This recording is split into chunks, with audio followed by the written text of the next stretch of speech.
पश्चिम बंगाल विधानसभा का विशेष सत्र 29 जून को चला। एक दिन के इस सत्र में विधानसभा से पश्चिम बंगाल सार्वजनिक सुरक्षा एवं असामाजिक गतिविधि नियंत्रण विधेयक 2026 पारित कर दिया गया। इसे एंटी गुंडा बिल भी कहा जा रहा है। इस बिल के पक्ष में 176 और विपक्ष में 41 वोट पड़े। ये बिल भारतीय जनता पार्टी की सरकार वाले उत्तर प्रदेश और गुजरात में लागू कानून के मॉडल पर लाया गया। पश्चिम बंगाल में एंटी गुंडा बिल की आखिर जरूरत क्यों पड़ी, कभी ये सोचा है? अब इसे लेकर सीएम शुभेंदु अधिकारी ने सरकार का रुख स्पष्ट किया है। इस बिल पर बोलते हुए सीएम शुभेंदु अधिकारी ने विधानसभा में कहा कि ये कानून लागू करने से पहले समझना होगा कि पिछली सरकार ने अपराध से संबंधित कानूनों के प्रभावी क्रियान्वयन के लिए ठोस कदम नहीं उठाए। उन्होंने कहा कि इस तरह का कानून देश के कई राज्यों में अलग अलग नाम से पहले से लागू है। सीएम शुभेंदु ने कहा कि उत्तर प्रदेश, मध्य प्रदेश, झारखंड, दिल्ली, महाराष्ट्र और कर्नाटक जैसे राज्यों में इस तरह का कानून पहले से ही लागू है। उन्होंने आरोप लगाया कि पश्चिम बंगाल की राजनीति में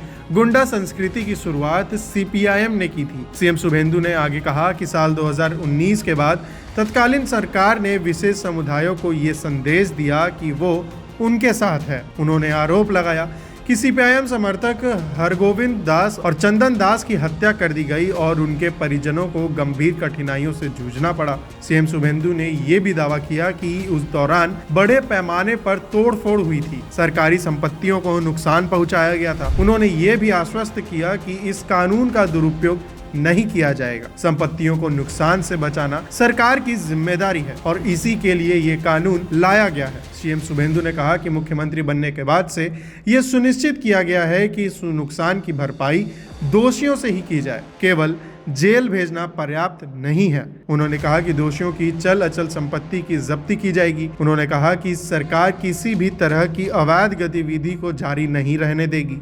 पुराने कानूनों में कई खामियां थीं, लेकिन इसमें ऐसी कोई गुंजाइश नहीं है। ये कानून गुंडों पर कार्रवाई के लिए बनाया गया है। यानी अगर आसान भाषा में समझे तो सीएम शुभेंदु ने ये कहा कि अब बंगाल में कानून का राज चलेगा, सिंडिकेट का नहीं या गुंडागर्दियों का नहीं। যা করার করব আমি আশ্বস্ত করছি আপনাদের, আপনি ধরে রাখুন, এটা ওর শেষ বক্তব্য, ধরে রাখতে পারেন। এই সরকার আইনের শাসন প্রতিষ্ঠা করবে, গুন্ডাদের শাসন সমাপ্ত করবে, নিশ্চিন্ত থাকুন। সবাই ভালো থাকবেন, ধন্যবাদ। ऐसी और खबरों के लिए देखते रहिए सनमार्ग नेटवर्क के अन्य डिजिटल प्लेटफॉर्म्स।